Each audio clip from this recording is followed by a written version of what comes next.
Fala galera, beleza? Tudo bem com vocês? Eu vou dar sequência aqui agora nesse vídeo, o vídeo que eu postei ontem sobre downsizing. Lá em geral eu expliquei o que que é, eu mostrei ficha técnica de alguns carros, mostrei como os motores vêm mudando a tendência, é, tanto na questão de consumo de combustível, como as tecnologias novas que vieram fizeram o desempenho do motor se tornar mais eficiente, mesmo que esse não seja o propósito do carro. E nesse vídeo aqui eu pretendo apresentar o que mudou ao longo dos 60 anos, que é o ano daquele Chevrolet Impala até o Onix que eu comparei. E só abrindo parênteses aqui, eu não quero manter esse formato de vídeo e apresentar slides, isso daqui parece muito com aula. Eu pretendo fazer um vídeo com uma qualidade melhor, mas no momento eu ainda não me organizei direito com a grade da faculdade e eu não vou ter tempo. Então, peço perdão, mas por enquanto vai ter que ser nesse formato. E eu peço que você assista o vídeo que eu deixei de aviso. Eu postei, é o primeiro vídeo do canal, para você entender um pouco porque eu não vou poder me aprofundar muito nesses vídeos aqui até me tornar um parceiro do YouTube. Bom, mas enfim, começando lá. Primeiro, para ter uma boa compreensão desse vídeo, eu vou explicar o, o funcionamento de um motor de ciclo Otto. O que é um motor de ciclo Otto? É um motor dois ou quatro tempos, que é um motor a gasolina, um motor a etanol, um motor a gás que seja, que a gente encontra em carro, caminhonete, tirando se for diesel. Diesel é um outro ciclo. É, mas é o motor que a gente encontra em geral em os carros que a gente vê aí na rua. Bom, como que funciona? Essa flecha azul entrando aqui, ela é uma mistura de ar combustível. Então, ou seja, você tem etanol ou gasolina misturada com ar. Essa é a válvula de admissão. Ela vai se abrir, vai entrar essa mistura. Esse é o pistão. É, o pistão vai subir por conta do movimento virabrequim, um conjunto biela, vai subir, vai comprimir isso daqui, a vela vai soltar uma fagulha, vai ter uma explosão que vai empurrar todo esse conjunto para baixo, gerando um movimento, e ele vai voltar para cima. Essa flecha branca é o resultado da queima do combustível e vai sair pela válvula de escape, a válvula de exaustão. Então, em geral, funciona assim. Você tem a entrada de misturar ar combustível, o pistão vai subir, vai comprimir essa mistura para que tenha mais eficiência na hora da queima. A hora que essa mistura estiver comprimida, você vai ter o acionamento da vela. A vela vai fazer com que exploda a mistura, empurrando o pistão para baixo. E todo esse movimento vai ser transmitido através de um conjunto mecânico que é pistão, biela, virabrequim e segue para o câmbio. Vai ser movido para baixo. Aí com o movimento dos outros pistões, ele vai subir de volta e vai empurrar o, o gás remanescente da explosão, que é monóxido de carbono, dióxido de carbono, um pouco de enxofre às vezes, e vai sair pela válvula de exaustão, válvula de escape, e vai seguir lá para o escapamento do motor e vai sair do carro. Bom, agora começando. Ah, uma das diferenças que surgiu nos carros, né? Isso daqui, para quem não sabe, é um carburador. Antigamente os carros eram carburados, se você for, hoje em dia tem muito carro carburado ainda. O carburador não é mais utilizado, não existe mais carro sendo fabricado carburado.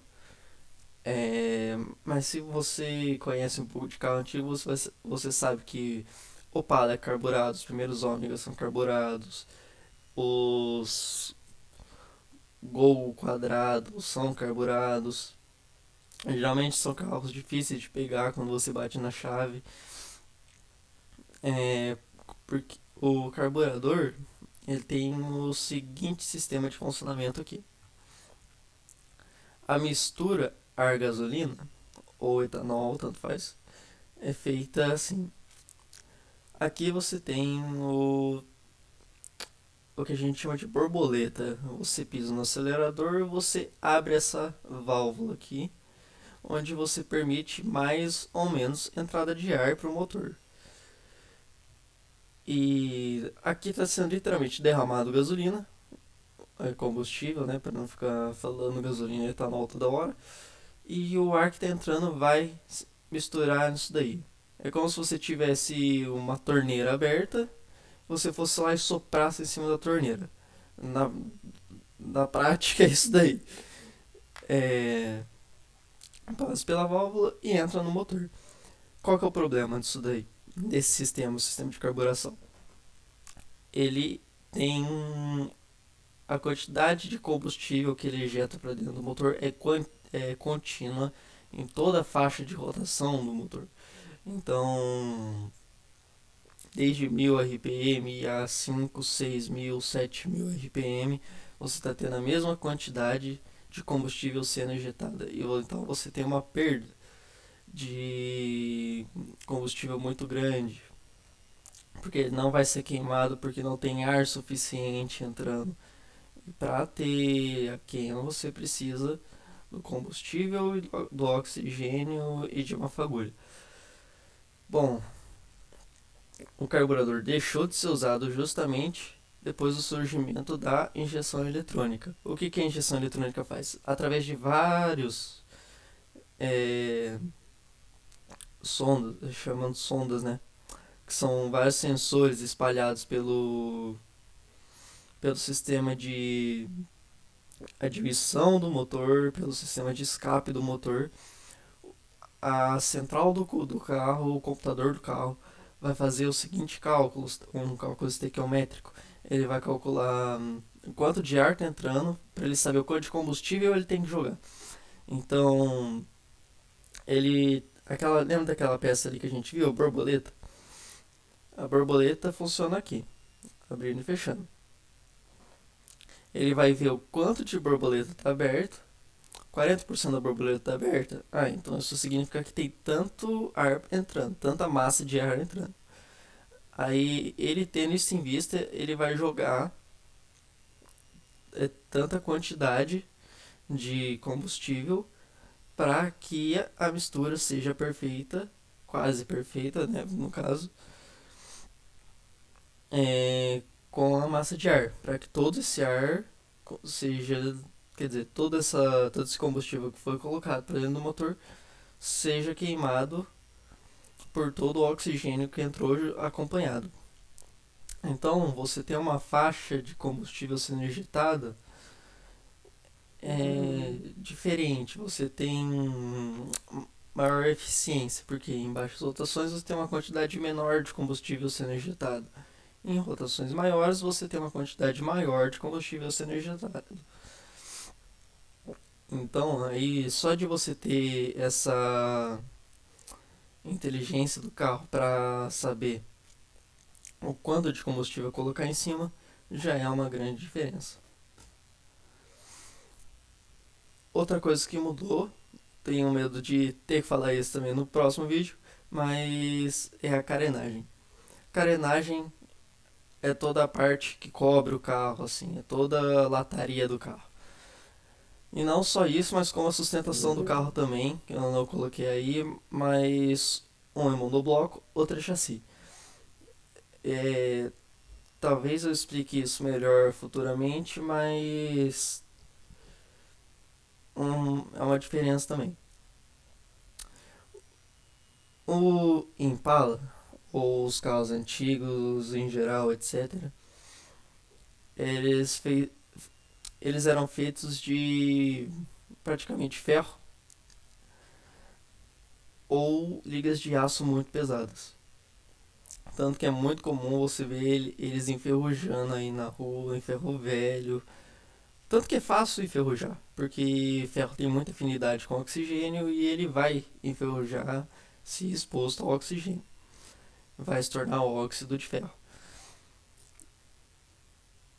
Inclusive o aço também, que é ferro-carbono. O ferro tem mais afinidade com o oxigênio do que com o carbono e ele vai se ligar ao oxigênio e deixar o carbono, vai, pode se tornar monóxido de carbono ou dióxido de carbono. Mas enfim, vai enferrujar.